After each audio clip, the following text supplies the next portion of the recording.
a big old girl. And it's keyless.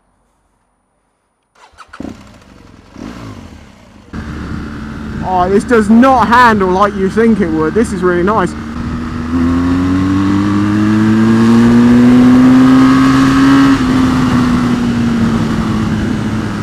So the GS1200, this is the normal one, not the Adventure. The Adventure's got just a giant tank, spoked wheels and a few other bits and pieces on it.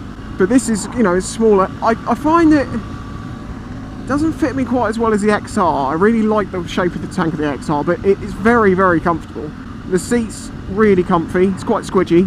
You can adjust the height of the seat and it's good for me. He's got it on the highest setting, so fits me really nicely. You know, we all know there's some stereotypes and some jokes about the GSs and GS riders and all this sort of stuff. But I don't pay attention to that stuff. I want to know what the bike is like. And so far, I love it. I'm very impressed by how light it seems and how nimble it is, even though it is a big bike. You know, you look at it, it's a big old chunky thing, but when you get on it, nah. And the engine, serious amounts of torque. Now my review of this bike is going to be as a bike on the road. I'm not going to take it off-road, I'm not risking it, not my bike.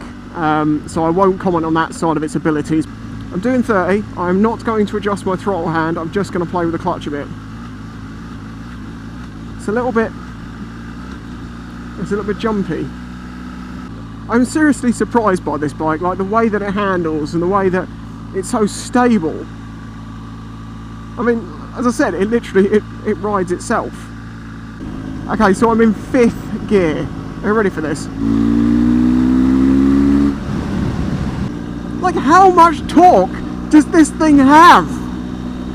So, countryside twisty roads, yes, it can do it, and it does it well, and it's fun, really fun.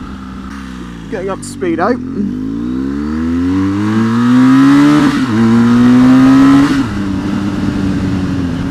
That didn't take long. So let's try the cruise control, switch it on. It's not on yet, we've got to set the speed first.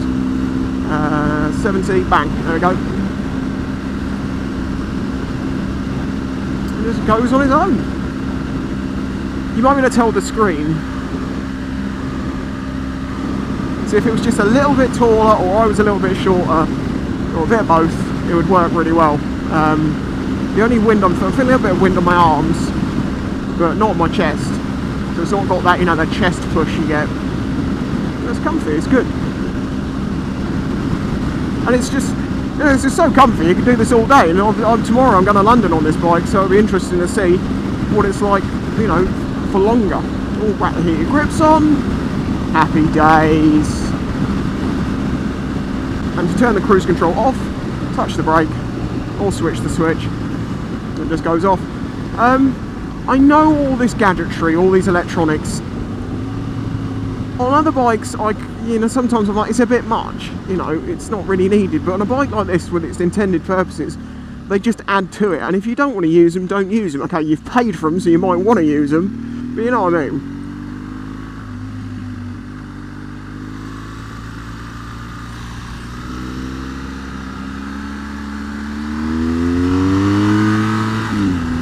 Just check out the lights on this thing. This is low beam. That's full beam. This is an entirely lit road. This is new stuff to me, coming from a DRZ, which even with a slightly uprated lamp is like a, you know, a candle in a jam jar. Again, low beam, high beam. Trying not to blind everyone coming the opposite lane, but you know what I'm saying. I'll tell you what would have been nice: illuminated buttons. I'm trying to find the heated grips button. There it is. Too hot, too hot. The heated grips are like holding two burning sausages. on like number 2, on high, too high.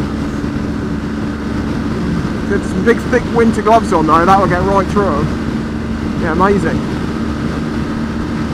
Let's try the screen down.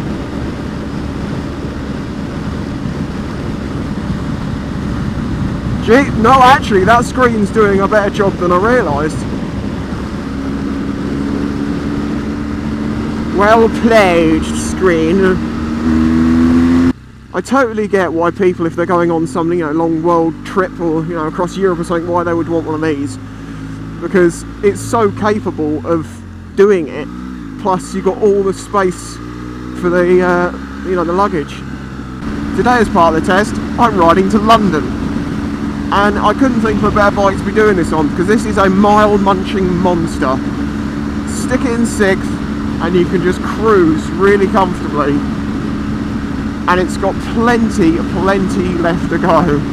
And the thing is, even in 6th gear at 70, you've still got plenty of power.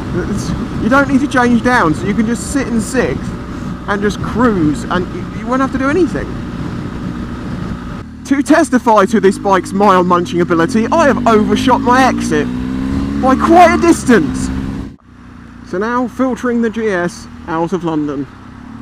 This is going to be fun. But actually, I'm not worried about it, because I know the width of the bike because it's my knees. Basically. My God, people moving aside.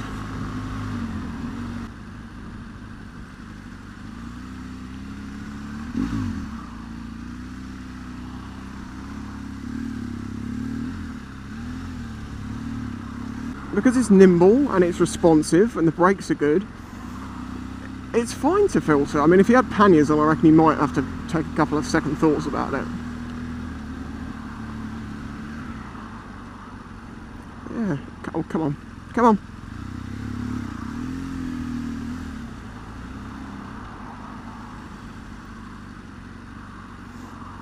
Please, please.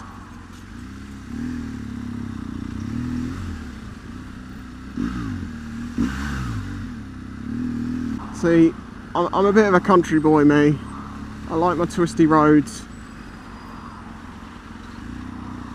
I like, you know, less people.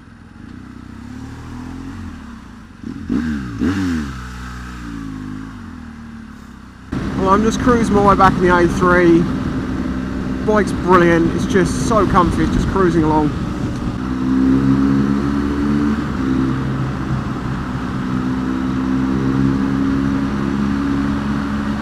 This is so weird. It's cool, but it's weird. It's like riding a motorbike in a house. For covering distance, this bike is amazing. I've just, you know, I've had it sat in 6th gear, just cruising along at miles an hour, and it's just flawless, utterly flawless in it. Okay, so I'm going to run through the controls and a few bits and pieces on the R1200GS. First thing to notice, there is no key. Well, there is a key actually, but you don't need it because it lives in your pocket. I'm going to start from this point, so okay, I've stopped. I've turned the engine off. You start the engine with this. Watch that twitch. It's amazing. And then stop. And then if you were going to leave the bike, you would press that, which switches it off. Put the stand down. It has a side stand and a centre stand, and then you hold it to the side, press and hold, move it around a little bit, hear a noise, and steering lock goes on. Now you can walk away from the bike, and it is all fine and dandy. So then you come back to the bike, and you're like, oh, I want to go on the bike. So you press a button, that unlocks your steering. Press the button, and boom, you're all ready to start the bike. Okay, so controls.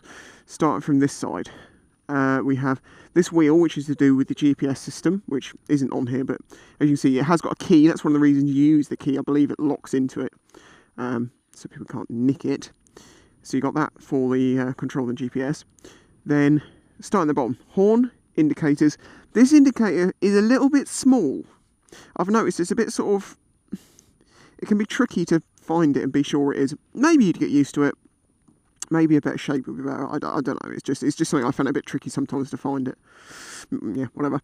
And then you've got your trip buttons and your information buttons, because there is all sorts of things like engine, temperatures, outside temperatures, MPG. Apparently I've been doing 46 MPG. Speed 38.5, I think that's average. I'm not sure. I don't know, to be honest. I don't know everything. there's lots and lots and lots. Date. Yeah, there's a lot. Basically, information you can get there. Then you've got trip information. This bike's only done 2,614. I've probably put about 400 miles on this since I had it. So yeah, but and range, what's left in the tank and all that sort of good stuff. Yep, so that's all that. And then speed. Your speed can be displayed here and here. So then we've got hazards, obviously. Then you've got this button. Now, I'll be honest, I'm not 100% sure. I think, because I haven't been able to find out what that does, I think that is if you have auxiliary lights, that's what you wire them to. Correct me if I'm wrong. I may well be wrong, but I think that's what it is. Okay, then you've got cruise control. And the way that this works is riding along, you switch it into the on position. Brrr, you're doing 30 miles an hour. And then you just go, doot, press that little thing, and it will then, you can let go of that, and it will do 30 miles an hour. If you pull the brake, it will cut it out. If you accelerate, it will let you accelerate, and then when you let go, it will just return to 30 miles an hour in a smooth fashion. It won't just go, and then you can just turn that off like that. Then you've got your pass light, normal beam and high beam. See? Click forward, multiple uses, love that. Then on this side, we have heated grips, as you can see here, stage 2, stage 1 and off. Those heat up incredibly fast. Stage 2 is incredibly hot. Stage 1 is still pretty darn hot. But they're great. I've used them quite a bit where it's been cold mornings. Mode, you have road mode, dynamic and enduro. That is for, and rain, that is for the power delivery as well, the traction control. I've been using it in road. I feel like I'm forgetting something. Of course I'm forgetting something on this side. The ABS button, I'm not entirely sure you can do that. I think you can turn the ABS and stuff off with it. I've not looked into it. I like it being on, I'll be honest. Okay, and then you've got the suspension settings, which come in at soft, normal and hard. Now, soft really does work. When you go, got some jarring bumps on a really bumpy like country road, put it in soft and it smooths them out. Normal, it's nice and firm, it's not too firm, and it gives it good feeling in the corners.